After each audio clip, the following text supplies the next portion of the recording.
Hello, today South Brunswick Public Library takes you to India with Anita Agnihotri's vivid short story collection 17.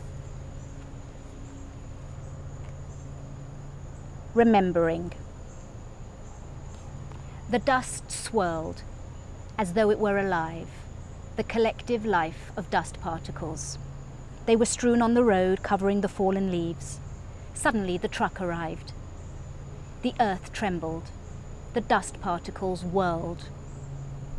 The back of the truck was opened. The driver wanted water. Someone gave him an aluminium glass filled with water. Men and women began to climb into the truck in a wild rush. They didn't know that not a single person would be left behind. There was no need to hurry. The contractor would suck them all up. Balu's mother was unable to climb in. She was wearing a blue sari drawn up above her ankles. A cheap sari. What if it tore if she raised her foot too high? Scared, she lifted her foot twice, only to set it back down again. Finally, a strong arm hauled her into the truck, wrapping itself around her waist. The truck resumed its journey. The earth shook a little. The dust particles swirled in the air, as though they had known beforehand that they would have to, that speed would have to be made room for. Balu's mother must have looked back. She must have tried to call out to Balu and wave to him. Balu didn't know. A thick layer of people crowded behind her. Balu was so small, he couldn't clearly see anything so high up. The truck disappeared finally amidst a multitude of greenery. Balu returned home. He was flanked by 2 ducks. Playing with them every day had made them his pets. Slivers of grass hung from their beaks. They waddled, stepping confidently on their webbed feet, and quacks emerged continuously from their throats as though the ducks were talking to one another. They didn't look at Balu. Still, it was obvious they were drawn to him. His mother had left to work for the contractor in another land. She would send money. With his mother gone, did they have a home anymore? His father hadn't had a job for 2 years. He dragged his feet when he walked. His knee was swollen with pus, pain. His mother had worked as a daily labourer in the village as long as possible to pay for the treatment. Now, at this time of year, there was no work to be had in the village. The monsoon had arrived, but that was in the city. The villages were roasted by the sun. The earth was cracking.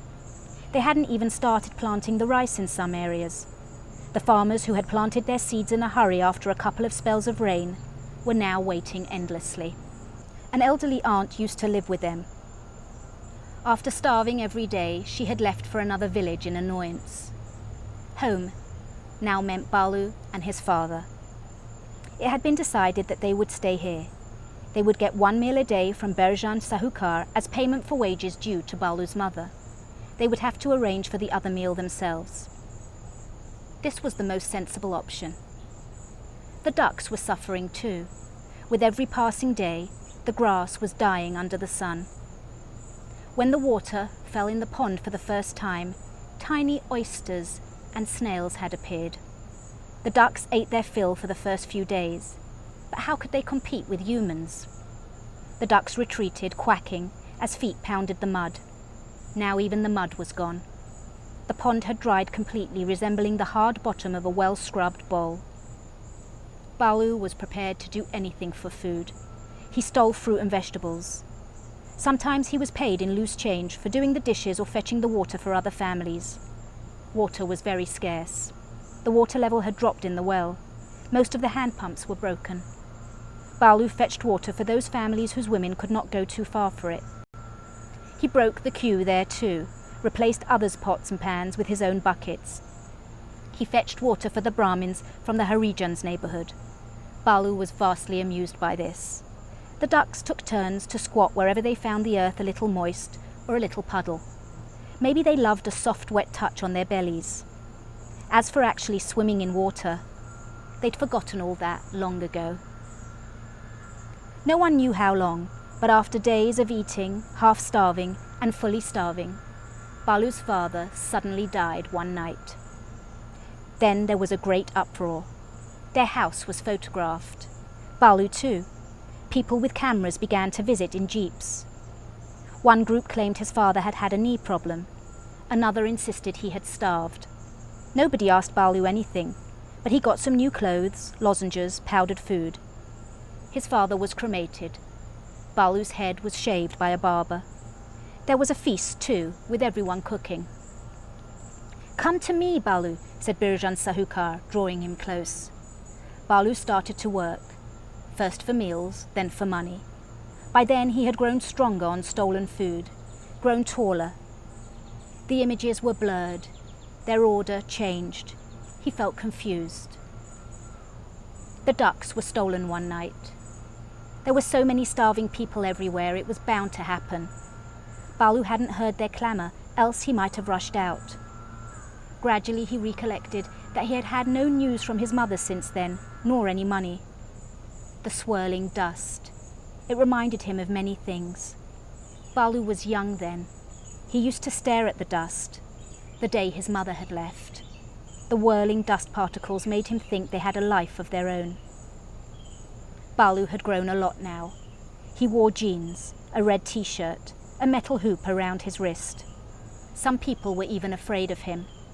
He worked for the contractor.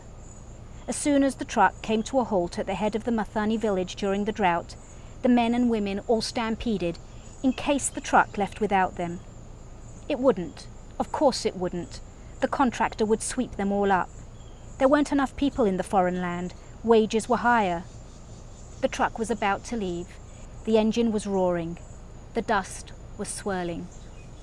Balu was reminded of something at the sight of the whirling dust particles. Several things jostled with one another to form a lump in his throat. A frail young married woman simply couldn't get into the truck. She missed twice. Balu wrapped his arms around her from the back and shoved her in. The grimy smell of her reddish, dirty hair, the stench of her unwashed sari, the scent of hunger all over her body, forced themselves into Balu's nostrils at once. And at that moment, Balu was reminded of everything. Every single thing.